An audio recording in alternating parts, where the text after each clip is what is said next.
अब ये वक्फ बोर्ड कर क्या रहा है? जो बड़े लोग हैं उनको नोटिस भेजता है, 10-20 लाख रुपए वसूल लेता है, वसूली करता है। और जो आदिवासी हैं, गरीब हैं, नहीं उनको कानून की समझ है, उनको नोटिस भेजता है, फिर कहता है कन्वर्ट हो जाओ, तुम्हारी जमीन बच जाएगी। तो कन्वर्जन भी करा रहे हो, दो डबल मार। अमीरों से पैसा वसूल रहा है, गरीबों को कन्वर्ट कर रहा है ये वक्फ बोर्ड। और कानून किसने बनाया था? नेहरू ने। मजबूत किसने किया? राजीव गांधी ने।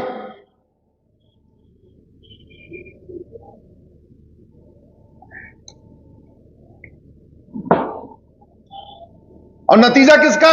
1984 में जब हमारे आपके परिवार के लोगों ने भावनाओं में बहके 404 सीट दे दिया, उसका नतीजा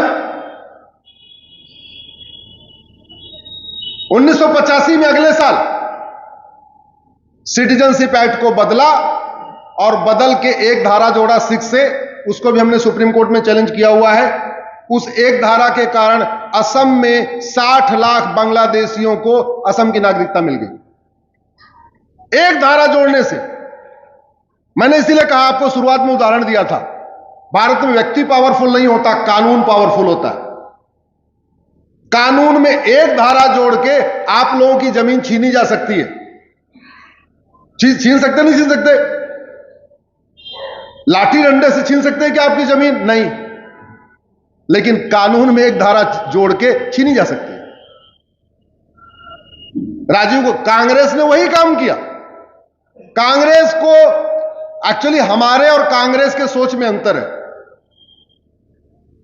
हम सोचते हैं कि समाज बदलेगा तो व्यवस्था बदलेगी, इसलिए हमारा सारा फोकस व्यक्ति निर्माण, समाज निर्माण पे लगा हुआ है। कांग्रेस इसका ठीक उल्टा सोचती है। वो समझती है कानून बदलेगा तो व्यवस्था बदलेगी, व्यवस्था बदलेगी अपना सारा सिस्टम ठीक हो जाएगा। इसका उदाहरण दे रहा हूं, आप सारे लोग मिलके 10 लोगों को सिटीजनशिप नहीं दिलवा सकते।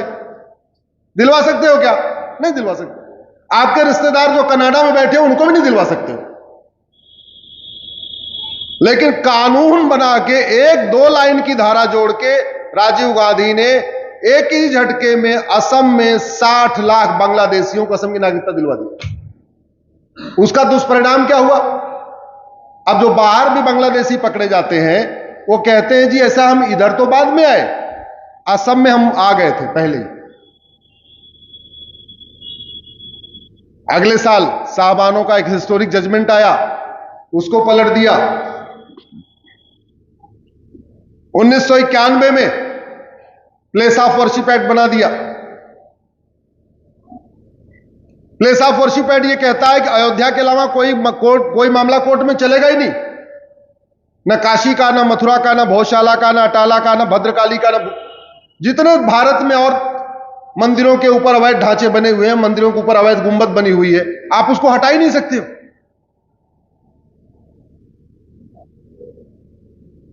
उन्नीस 1995 में वक्फ एक्ट और मजबूत कर दिया। 1992 में माइनॉरिटी कमीशन एक्ट बना दिया। अच्छा, आजकल आपको एक नया झगड़ा दिखता होगा, हिंदू और बौद्ध वाला झगड़ा दिख रहा होगा ना? आप याद करिए 20-25 साल पहले हिंदू बौद्ध का झगड़ा था क्या? नहीं था।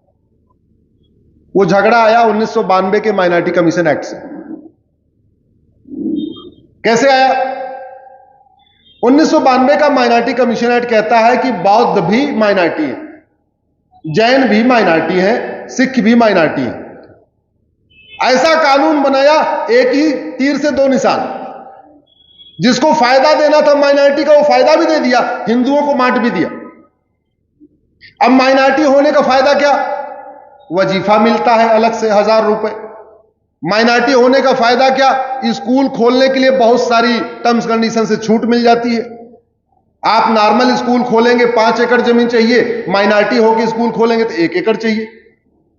नॉर्मल इंजीनियरिंग कॉलेज खोलेंगे तो आपको 1 करोड़ रुपए अगर सिक्योरिटी मनी जमा करना पड़ेगा, माइनॉरिटी होके खोलेंगे, 1 रुपए नहीं करना। अब जहां इतना फायदा हो वहां राम कुमार को रिलीजन वाले कॉलम में हिंदू से बौद्ध ही तो लिखना है, फायदा हो गया 1 करोड़ का। और ये माइनॉरिटी मेजॉरिटी के कॉन्सेप्ट के कारण कन्वर्जन कैसे हो रहा है इसको समझिए आप।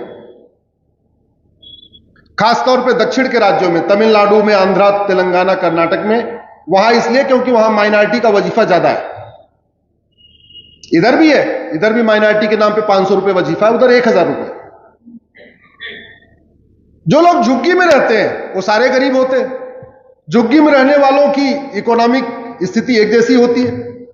अब झुग्गी नंबर 1 में हिंदू रहता है, झुग्गी नंबर 2 में मुस्लिम रहता है, झुग्गी नंबर 3 में क्रिश्चियन रहता है। जो मुस्लिम है उसको 1000 रुपए महीना मिल रहा है आपके टैक्स के पैसे से। झुग्गी नंबर 3 में जो क्रिश्चियन है उसको भी 1000 मिल रहा है, लेकिन झुग्गी नंबर 1 जो हिंदू है उसको नहीं मिल रहा है। गरीब आदमी के लिए 1000 रुपए मायने रखता है। तो वो क्या करता है, वो गरीब पूछता है अपने पड़ोसी से, यार तुम्हें 1000 रुपए मिल रहा है, क्यों? हमको तो नहीं मिलता। बोले तुमको इसलिए नहीं मिलता, तुम हिंदू हो, हम इसलिए मिलता, हम क्रिश्चियन है। तो बोले क्या करें? बोले काम करो, स्कूल के एडमिशन वाले फॉर्म में हिंदू की जगह क्रिश्चियन लिख दो, या हिंदू की जगह बौद्ध लिख दो, वो तुमको भी 1000 मिलेगा। अब बेचारा क्या करे, वो 1000 रुपए तो अच्छा है, मिल जाए तो वो क्या करता है, रिलीजन वाले कॉलम में बौद्ध या क्रिश्चियन लिख देता है। बौद्ध और क्रिश्चियन लिखने का फायदा ये होता है कि नाम वाम बदलना नहीं पड़ता। मुस्लिम लिखने पे नाम भी बदलना पड़ेगा, सब कुछ बदलना पड़ेगा। क्रिश्चियन बनने पे या बौद्ध बनने में नाम वाम कुछ नहीं बदलना। राम कुमार का राम कुमार रहेगा, श्याम कुमार का श्याम कुमार रहेगा, नाम बदल लेता है। अब वो सोचता है यार नाम तो बदल लिया, क्रिश्चियन तो बन गया, कोई पकड़ न ले, किसी दिन पकड़ा न जाऊं, तो घर की सारी मूर्ति निकाल के फेंक देता है। यार कोई हमको डाउट न हो जाए तो क्रॉस पहन लेता है। यह हो रहा है स्टेट स्पॉन्सर्ड कन्वर्जन। यह कानून की ताकत है।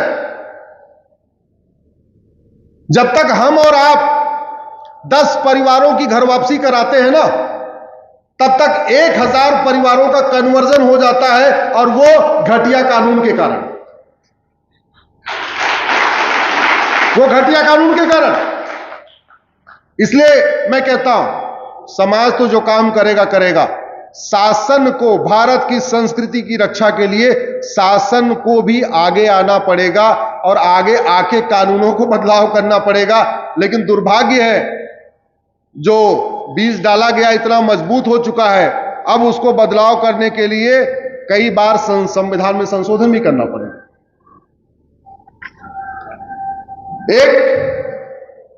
उसके बाद आए मनमोहन सिंह, राजीव गांधी के बाद मनमोहन सिंह।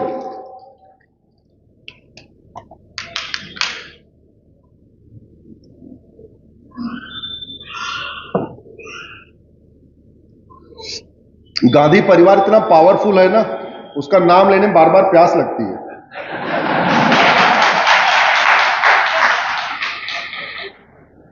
आप लोग सुन रहे होंगे, आपको भी प्यास लग रही होगी। बहुत पावरफुल परिवार है। वो जेल में जहर दिलवा देता है, खाने में जहर मिलवा देता है, ट्रेन से फेंकवा देता है। कई बार तो कुछ नेताओं को तो रूस में जहर दिलवा दिया था, एक प्रधानमंत्री को, पता है ना, ताशकंद फाइल देखी। बहुत पावरफुल परिवार है, इसलिए मैं भी पानी पी पी के बोल रहा हूं।